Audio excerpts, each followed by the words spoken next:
Hi hello இன்றைக்கி வந்து 2nd ஜனவரி 2026 current affairs தான் பார்க்க போகிறோம்.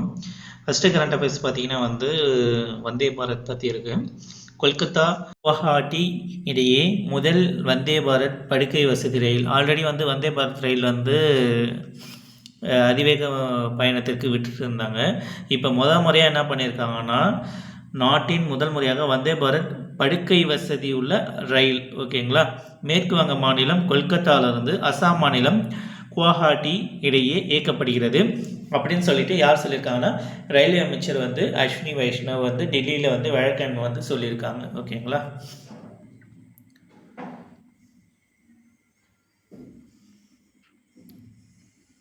நெக்ஸ்ட்டு பார்த்தீங்கன்னா ராம்நாத் கோயங்கா சாகித்ய சம்மான் விருது, ஓகேங்களா, குடியரசு துணைத் தலைவர் தான் இன்றைக்கி வழங்குறாங்க. எங்கே வழங்குறாங்கன்னு பார்த்தீங்கன்னா, சென்னையில் வந்து தாஜ் கோரமண்டல் ஹோட்டலில் தான் வந்து பிற்பகல் 2 மணிக்கு வந்து இது நடைபெற்றது, ஓகேங்களா.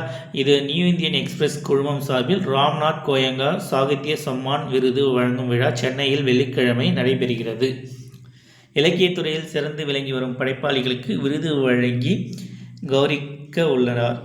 சுதந்திர போராட்ட வீரரும் பத்திரிகை துறையின் முன்னோடியுமான மறைந்த ராம்நாத் கோயங்காவின் நினைவாக சிறந்த இலக்கிய படைப்புகளுக்கான விருது கடந்த 2023 ஆண்டு முதல் வழங்கப்பட்டு வருகிறது.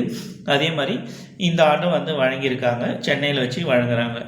இதுக்கு வந்து யார் வழங்குறாங்கன்னு பார்த்தீங்கன்னா, குடியரசு துணைத் தலைவர் தான் இன்றைக்கி வந்து இந்த விருது வந்து வழங்குறாரு.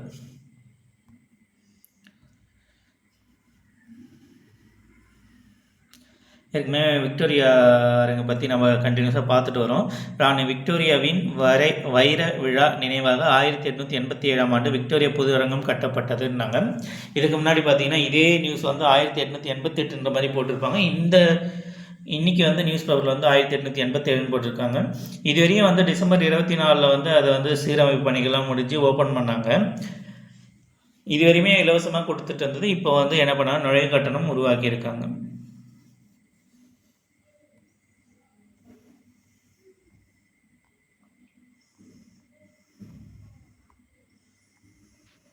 அப்புறம் வந்து முக்கியமான நியூஸ், தமிழகத்தில் புலிகள் கணக்கெடுப்பு வந்து ஜனவரி 5 தொடங்குறாங்க. இதில் தமிழகத்தில் பார்த்திங்கன்னா வந்து களக்காடு, முண்டந்துறை, ஆனைமலை, முதுமலை, சத்தியமங்கலம், மேகமலை ஆகிய 5 வன சரணாலயங்கள் புலிகள் வாழ்விடத்தில் முக்கிய பங்கு வகிக்கின்றன. கடந்த 2018 வந்து எடுக்கப்பட்ட கணக்கெடுப்பு தமிழகத்தில் 264 இருந்த புலிகளின் எண்ணிக்கை 2022 வந்து பார்த்திங்கன்னா 306 அதிகரித்தது, ஓகேங்களா. புலிகளோட எண்ணிக்கை வந்து எல்லா இடத்துலையும் அதிகரிச்சுட்டே வருது. அதே மாதிரி புலிகளோட இறப்பு எண்ணிக்கையும் அதிகமாக தான் இருக்குது. ஒரு ஆண்டை விட இன்னொரு ஆண்டு கம்பேர் பண்ணும்போது அதோட இறப்புகள் எண்ணிக்கையும் அதிகமாக தான் இருக்குது.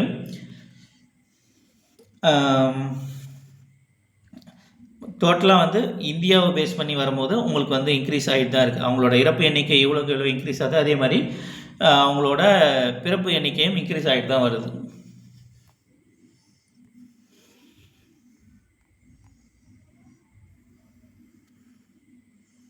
சிந்து நதி நீர் ஒப்பந்தம் இந்தியா தவறாக பயன்படுத்த அனுமதி இல்லை பாகிஸ்தான். ஒன்றும் இல்லை, இது வந்து இப்போ ரீசெண்டாக வந்து அவங்க நீர்மின் நிலையத்தை வந்து ஓப்பன் பண்ணுறாங்களே, அதுக்கு அனுமதி வழங்கியிருந்தாங்க. அது வந்து இப்போ சிந்து நீர் நதி ஒப்பந்தம் இருக்கிறதுனால அது பாகிஸ்தான் கிட்ட வந்து ஒப்பந்தம் வாங்கி தான் அவங்கக்கிட்ட ஒரு அனுமதி பெற்று தான் இந்த ஒப்பந்தத்தை வந்து அனுமதி பர்மிஷன் கொடுத்துருக்காங்க. ஆனால் பாகிஸ்தான் கிட்ட பர்மிஷன் வாங்கலை.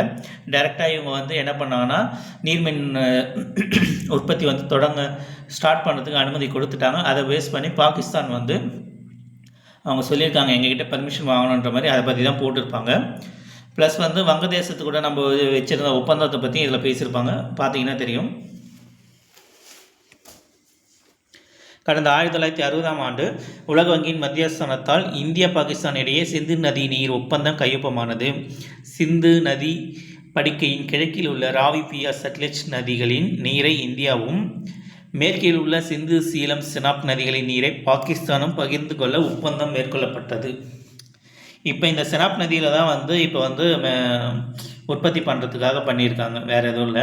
இந்திய அரசு சிந்து நதி நீர் ஒப்பந்தத்தை நிறுத்தி வைத்தது. எதற்காகனா பகல்காம் தாக்குதல் மூலமாக அவங்க தாக்குனால நம்ம வந்து ஆப்ரேஷன் சிந்தூர் வந்து நம்ம மே மாதம் பண்ணோம் இல்லைங்களா, அதை பேஸ் பண்ணி அவங்க வந்து நிறுத்தி வச்சுருக்காங்க.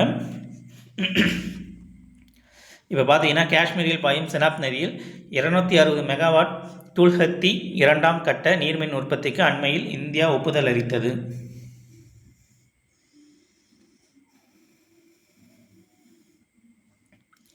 கடந்த 1996ஆம் ஆண்டு இந்தியா வங்கதேசம் இடையே கங்கை நதிநீர் பங்கீடு ஒப்பந்தம் மேற்கொள்ளப்பட்டது.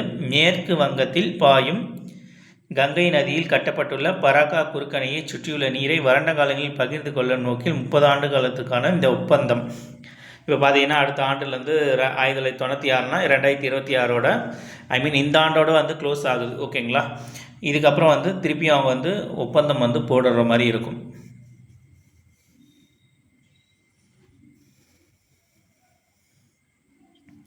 டிசம்பரில் ஜிஎஸ்டி வசூல் 1.474 லட்சம் கோடி 6% வந்து இன்க்ரீஸ் ஆகிருக்கு. இதுக்கு முன்னாடியே வந்து ஜிஎஸ்டி வந்து 5 படி 0-12 இருந்துச்சு. ஓகேங்களா? அதே மாதிரி 18, 28 ஓகேங்களா 5% இதெல்லாம் இருந்துச்சு. அதுக்கப்புறம் என்ன பண்ணாங்கன்னா செப்டம்பர் அக்டோபர் பேஸில் வந்து 5 and 18 மட்டுமே இப்போ மாற்றினாங்க. அப்பயும் வந்து பார்த்திங்கன்னா ஜிஎஸ்டியோட வசூல் வந்து குறையில. போன வருஷத்தை விட இந்த வருஷம் கம்பேர் பண்ணும்போது 6% இன்க்ரீஸ் ஆகிருக்கு. ஓகேங்களா? இதில் ஃபஸ்ட்டு எடுத்தோடனே பார்த்தாலே தெரியும். நாட்டில் கடந்த டிசம்பரில் சரக்கு சேவை வரி ஜிஎஸ்டி வந்து 1.7 லட்சம் கோடி வசூலாகியுள்ளது. 2024 டிசம்பர் மாதத்தை ஒப்பிடுகையில் 1.64 லட்சம் கோடி, இது 6% அதிகரிப்பாகும். ஓகேங்களா? மற்றது எல்லாமே வந்து சம் டேட்டாஸ் மாதிரி கொடுத்துருப்பாங்க, வேறு எந்த நியூஸும் இருக்காது. செயற்கை நுண்ணறிவு மிகப்பெரிய வாய்ப்பு. குடியரசுத் தலைவர் திரௌபதி முர்மு. ஒன்றும் இல்லை, இதில் வந்து என்ன சொல்லியிருப்பாங்கன்னா, இப்போ நம்ம வந்து உலகில் வந்து 4வது மிகப்பெரிய பொருளாதார நாடாக இருக்கும். இப்போ 3வது மிகப்பெரிய பொருளாதார நாடாக மாற்றுறதுக்காக எடுத்த நோக்கி நம்ம போயிட்டு இருக்கோம். இதை வந்து ஏஐ யூஸ் பண்ணி நம்மளோட வளர்ச்சியை இன்க்ரீஸ் பண்ணி 3வது பொருளாதார நாடாக, பெரிய பொருளாதார நாடாக நம்ம மாற்றணும்னு சொல்லிட்டு அவங்க பேசியிருப்பாங்க. அதுதான் இதில் குறிப்பிட்டிருப்பாங்க.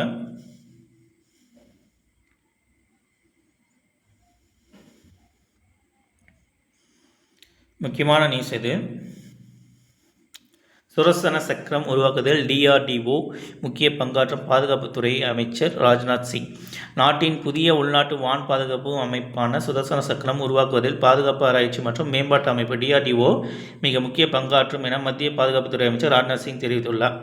இஸ்ரேலில் பார்த்தீங்கன்னா வந்து அயன் டோம் போன்ற பல அடுக்கு வான் பாதுகாப்பு அமைப்பாகும். செயற்கைக்கோள் கண்காணிப்பு, ஏவுகணை இடைமறிப்பு மற்றும் லேசர் அடிப்படையிலான ஆயுதங்கள் ஒருங்கிணைக்கப்படும்.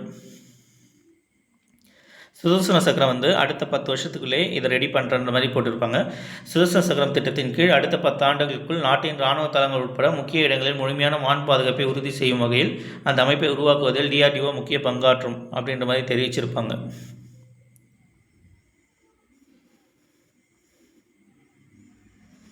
நெக்ஸ்ட்டு ஆல்ரெடி நம்ம பார்த்தது தான் புலிகளை பற்றி, சேம் அதே கொடுத்துருக்காங்க. இந்தியாவில் கடந்த ஆண்டு 166 புலிகள் உயிரிழப்பு. ஏற்கனவே சொன்னேன் இல்லைங்களா, எவ்வளோ இன்க்ரீஸ் ஆகுதோ அதை பேஸ் பண்ணி அதுக்கு அதிகமாகவே வந்து புலிகள் வந்து இறந்துகிட்டே வருதுன்னு, அதுதான் இதில் சொல்லியிருக்காங்க. இந்தியாவில் கடந்த ஆண்டு 2025 மொத்தம் 166 புலிகள் உயிரிழந்ததாக தகவல் தெரிவிக்கின்றன. முந்தைய ஆண்டு புலிகள் இறப்பு எண்ணிக்கையை விட 40 கூடுதலாகும். நாட்டிலேயே புலி மாநிலம் என்று அழைக்கப்படும் மத்திய பிரதேசத்தில் கடந்த ஆண்டு அதிக அளவாக 55 புலிகள் இறந்தன. 2023ஆம் ஆண்டு சர்வதேச புலிகள் தினத்தையொட்டி வெளியிடப்பட்ட தகவலின்படி இந்தியாவில் 2018இல் 2967 ஆக இருந்த புலிகளின் எண்ணிக்கை 2026இல் 3682ஆக உயர்ந்தது. ஆண்டு கணக்கில் பார்க்கும்போது இது 6% வளர்ச்சியாகும். உலக அளவில் புலிகளின் மக்கள் தொகையில் 75% அளவுக்கு இந்தியாவில் உள்ளன அப்படின்ற மாதிரி இன்ஃபார்ம் பண்ணியிருக்காங்க. ஓகேங்களா? இன்றைக்கான கரண்ட் அஃபேர்ஸ் வந்து கம்ப்ளீட்டட். ஓகேங்களா? நன்றி.